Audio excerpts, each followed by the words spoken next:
S L ಭೈರಪ್ಪನವರು ಅಂತ ಅಂದ ತಕ್ಷಣ ನಮಗೆಲ್ಲರಿಗೂ ಗೊತ್ತಿರೋದು ಅಥವಾ ನನಗೆ ತುಂಬ ಅತಿಯಾದ ಪರಿಚಯ ಇರೋದು ಅವರು ಸಾಹಿತ್ಯ ಲೋಕಕ್ಕೆ ಅಷ್ಟೇ ಅಲ್ಲ, ಚಿತ್ರರಂಗಕ್ಕೂ ಕೂಡ ಅವರ ಇಲ್ಲದಿರುವುದನ್ನು ತುಂಬ ನಷ್ಟ ಅಂತಲೇ ನಾನು ಭಾವಿಸ್ತೇನೆ. ಏಕೆಂತಂದರೆ ಅವರನ್ನು ನಾನು ಭೇಟಿ ಮಾಡಿದ್ದು, ಅವರ ಹತ್ರ ಮಾತಾಡಿದ್ದು, ಅವರ ಕಾದಂಬರಿ ಕೃತಿ ಮತದಾನ ಚಿತ್ರದ ಮಾಡುವಾಗ ಅವರನ್ನು ಭೇಟಿ ಮಾಡಿದ್ದು ನಾನು. ಅಂದರೆ ಹೆಚ್ಚು ನನಗೇನು ಒಡನಾಟ ಇರಲಿಲ್ಲ ಅಥವಾ ಅವ್ರ ಹತ್ರ ಬೆರೆತು ಮಾತನಾಡುವಂಥದ್ದು ಅವಕಾಶಗಳು ನನಗೇನು ಇರಲಿಲ್ಲ. ಮತದಾನದ ಶೋ ಅಲ್ಲಿ ಭೇಟಿ ಮಾಡಿ ಅವ್ರ ಹತ್ರ ಮಾತಾಡಿರೋದು.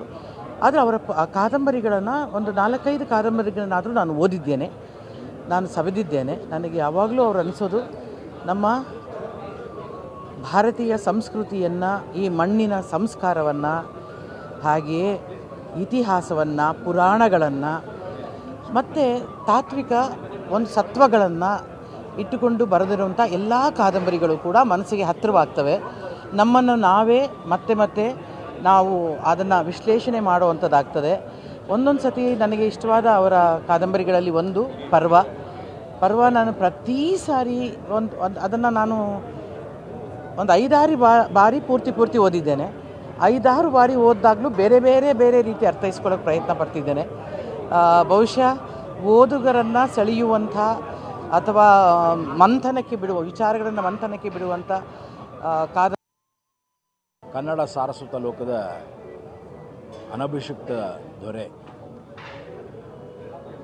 ಕೇವಲ ಕಾದಂಬರಿಯ ಸಾಮ್ರಾಟ ಅಂದರೆ ತಪ್ಪಾಗುತ್ತೇನೋ. ಕನ್ನಡ ಅಸ್ಮಿತೆಯ ಎಲ್ಲ ಭಾವನೆಗಳನ್ನು, ಕನ್ನಡ ಅಸ್ಮಿತೆಗೆ ಬೇಕಾಗಿರುವಂತಹ ಒಂದು ಮೇರು ಕಲ್ಪನೆಯನ್ನು ಅದರ ಮುಖಾಂತರ ಇತಿಹಾಸ ಇರಲಿ, ಪುರಾಣ ಇರಲಿ ಅಥವಾ ಸಾಮಾಜಿಕವಾಗಿರಲಿ ಹೊಸ ದರ್ಶನಗಳನ್ನು ಕೊಟ್ಟಂತಹವರು ಎಸ್ ಎಲ್ ಭೈರಪ್ಪನವರು. ನಮ್ಮಂತಹ ಸಾಕಷ್ಟು ಜನರಿಗೆ ಸ್ಫೂರ್ತಿದಾತರು. 1955ರಿಂದ ಪ್ರಾರಂಭವಾದಂತಹ ಅವರ ಈ ಕಾದಂಬರಿ ಯಾನ ಉತ್ತರಾಖಂಡದವರೆಗೆ